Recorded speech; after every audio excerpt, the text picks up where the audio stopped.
นี่เนาะทุกคนบ่พรสิมาถ่ายเบิ่งเนาะคลิปก่อนนะบ่พรลงไปเนาะบ่พรมาถ่ายอยู่นี่ล่ะมีคนลาวหรือว่าอยู่ทางบ้านหมู่คู่เนาะเขาบอกว่าบ่แม่นประเทศไทยเนาะทุกคนเนาะนี่บ่าวพรก็เลยมาถ่ายยืนยันให้เบิ่งว่านี่คือประเทศไทยเด้อพ่อแม่พี่น้องเนาะนี่ประเทศไทยเพิ่นพัฒนาแฮงแล้วเนาะบ้านคอยเขาว่าบ่แม่นประเทศไทยนี่ว่าคิโตเขาไปเอาคลิปอยู่ยุโรปอยู่ประเทศอื่นมาลงมาตัวคนลาวว่าประเทศเป็นประเทศไทยเนาะนี่นี่บ่าวพรเลยจะมาถ่ายให้เบิ่งใหม่เนาะทุกคนนี่คือประเทศไทยเด้อนี่เนาะนี่เบิ่งเอาทุกคนนี่แหละประเทศไทยเนาะเบิ่งรถแต่พวกตัวเห็นบ่นี่อยู่ประเทศไทยนี่มึงเนี่ยกว่า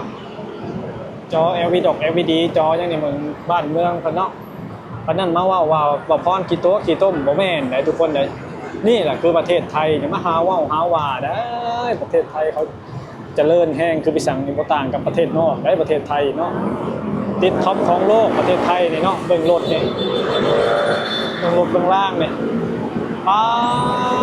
ตกเอ้ยมึงนี่รถรับหลายบ่ดอกทุกคนเบิ่งเพอร์ชิแลนด์มดนี่ไปเฮาบ่มดช่ำนี่ก่อนคนสิข้ามถนนก็ต้องมีไฟไฟแดงอีกได้ทุกคนได้บ่แม่นเรื่องง่ายได้เห็นบ่นี่เบิ่งเอาทุกคนนี่เห็นบ่นี่แหละเขาเห็นจอใหญ่ๆเนี่ยเขาบอกว่าบ่แม่นประเทศไทยบ่พรมาถ่ายให้เบิ่งว่านี่ทุกคนเห็นบ่ไร้สิตัวเนาะมาเบิ่งเอานี่ฝั่งนี้กับเบิ่งแนวรถนะประเทศไทยเขาไปฮอดสิได้แล้วเด้อบ้านเฮายังเป็นยุคเก่าดึกดำบรรพ์อยู่บ่แม่นได้ทุกคนได้นี่คือประเทศไทยได้นี่เบิ่งตัวหนังสือเบิ่งจอนี่คือประเทศไทยนี่โอ้ผู้เฒ่าบ้านบ่พรว่าบ่พรนี่คิดตัวเนาะไปหาถ่ายเอาคลิปคนอื่นแล้วก็อัดคลิปอยู่วงอื่นมาลงเนาะโอ้หาว้าวอะไรเนาะนี่แหละคือประเทศไทยเบิ่งนี่ถนนหนทางรถจักรยานยนต์นี่เป็นไงไฟแสงสีเนาะนี่แหละประเทศไทยเห็นบ่น้ำตกก็มีไฟน้ำเห็นบ่นี่คักบ่นี่ประเทศไทยนี่แหละสิเจริญระดับโลกในอนาคตข้างหน้าเนาะทุกคนเบิ่งเอานี่เบิ่งเนี่ยรถจักรเพิ่นก็จอดในการไปก่อนไปแล้วพวกนี้ทุกคนไปแล้วเนี่ยรถจักรอยู่ประเทศไทยนี่เป็นตาย่านเนาะเบิ่งนี่เบิ่งเอานี่เห็นบ่มีจออย่างข้างแน่พวกถนนบ้านเขานี่เขาบอกเขายามคนผ่านสิบ่มีรถแล่นเนาะเบิ่งเอาเด้อทุกคนเด้อนี่นี่แหละประเทศไทยเนาะน้ำไหลไฟสว่างนี่แหละเขาเอิ้นนะมาหาว่าพรตัวต้มแล้วจังได้ผู้ใดสิมาตัวมาต้มคนเนาะมาพรกับโมเมนต์เด็กน้อยเนาะที่มาถ่ายเมื่อจะให้พ่อแม่พี่น้องเห็นเนาะนี่ความเจริญประเทศไทยมันเป็นแบบนี้มันงามเนาะเบิ่งเอาอยากฝากถึงพวกผู้เฒ่ามีความคิดเห็นเนาะ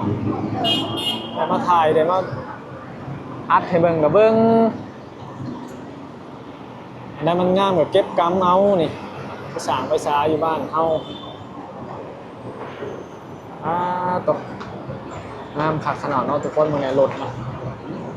มีแต่รถมาจากประเทศนอกกูได้นี่ประเทศไทยคนเขามีเงินเนาะไม่ใช่ว่าเป็นตื้อเป็นยางนอกว่าเป็นตื้อช่องตื้อพูดนี่คนพี่น้องคนไทยเข้าใจบ่น้องว่าเป็นตื้อเนาะหลักหลายล้านบาทอยู่ดอกทุกคนเลยเขาว่าหลายตื้อเนาะแรงจักแรงต้องมึงแน่สกายวอล์กบ้านเขานะต่อไฟเริ่มอยู่เงา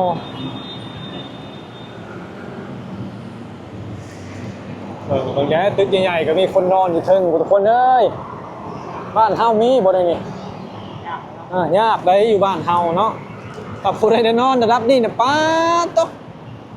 เดี๋ยวสิหาว่าเขาชี้ถกชี้เท่าอีกได้นี่บ่แม่นได้คนไทยเนาะเขารวยเนาะ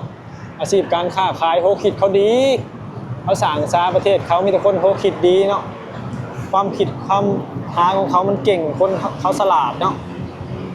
ค้าขายก็เก่งคนไทยเนาะคือทั้งบ้านเมืองเขาสั่นกับโมเจริญแล้วเบิ่งดีกว่า เบิ่งรถนั่นแหละเป็นสายอยู่โอ้นี่ตัวเบิ่งเนี่ยทางรถไฟฟ้ามีทางลงไฟดอกไฟแดงได้ทุกคนเลยจะบัดหลายเนี่ยแค่นี้ถนน3 เลนผู้ใดทุกคนได้มันเบิ่งเอาได้นี่นี่แหละถนน3 เลนนี่เจ้าเคยเห็นบ่บ้านเฮาไปมีง่ายได้ถนน3 เลนเนาะเบิ่งเอานี่ไฟแดงพวกไฟแดงแยกเล็กแยกน้อยก็มีเนาะนะทางคนขามก็มีรูปแดงๆนะเขาบ่ให้ขวามเด้อถ้าขึ้นไฟแดงๆนะเขาบ่ให้ขวามได้เนาะขึ้นไฟสีเขียวเขาจึงให้ขวามไฟคนขึ้นสีเขียวนะเขาใช้อย่างขวามทางมาลายนี่เบิ่งเอาทุกคนนี่ไฟเขียวฝั่งนี้เขาจะปล่อยรถไปนี่ไฟเขียวนี่ไฟแดงรถแล่นบ่ได้ประเทศเขานี่มีไฟเขียวไฟแดงทุกซอยทุกมุมเลยได้เบิ่งรถจักรแล่นมีบ่ได้ได้ชนกันระบุนได้นี่รถบ้านเขาคือบนงามนี่เงาโอ้เบิ่งไฟข้างบนก็มีแม่ทุกคนนี่ถนนบ้านเขาเนี่ยแจ้งต่างๆคือต้องเว้นบ้านเฮานี่ไฟรถก็แห้งแล้วไฟในกลางถนนกับป้าสปอตไลท์รุ่น 5G ทุกคนเอ้ยจะเคยเห็นหมอเบิ่งกว่านี่นี่แหละเขาว่าเนาะน้ำไหลไฟสว่างคือประเทศไทยเขาบอกตึกกว่าสูงสัมพูกระดึงบ้านเฮานี่จะเคยเห็นบอกเบิ่งนี่อย่ามาหาว่าบ่พรกี่ตัวกี่ต้นเด้อนี่เบิ่งในรถนี่ลากเท่าไรตันก็บ่เป็นหยังทางยางมาต่อยบ้านเขานะเอาลาด4-5 ชั้น6 ชั้น7 ชั้นอยู่เอาบริยานเสียดายได้ยางมาต่อยยางฝนตกมานี่ทางเริ่มเงาเนาะยางมาต่อยบ้านเขาเห็นเนาะเพราะงั้นเขาสิเอาใส่คอนกรีตกับบ้านเขาได้ยางมาต่อยอย่างดีได้นี่เหนียวตึบๆได้เขาสั่งใหม่ๆนึงเดี๋ยวยุ่งๆคือพัดเงานี่ทุกคนเอ้ยโอเคเนาะคลิปนี้บ่พรก็มาถ่ายให้เบิ่งมีคนมาหาว่าบ่พรโต๊ะต้นว่าถ่ายอยู่ประเทศนอกเนาะบ่าวเพิ่นก็เลยขอมาแก้เนื้อแก้ตัวเนาะทุกคนเด้อคลิปนี้ก็จบเป็นเพลงเท่านี้เนาะพ่อแม่พี่น้องฝากให้พี่น้องฟังลาวแล้วก็ผู้เฒ่ายุคดึกดำบรรพ์มาเบิ่งเอาเด้อ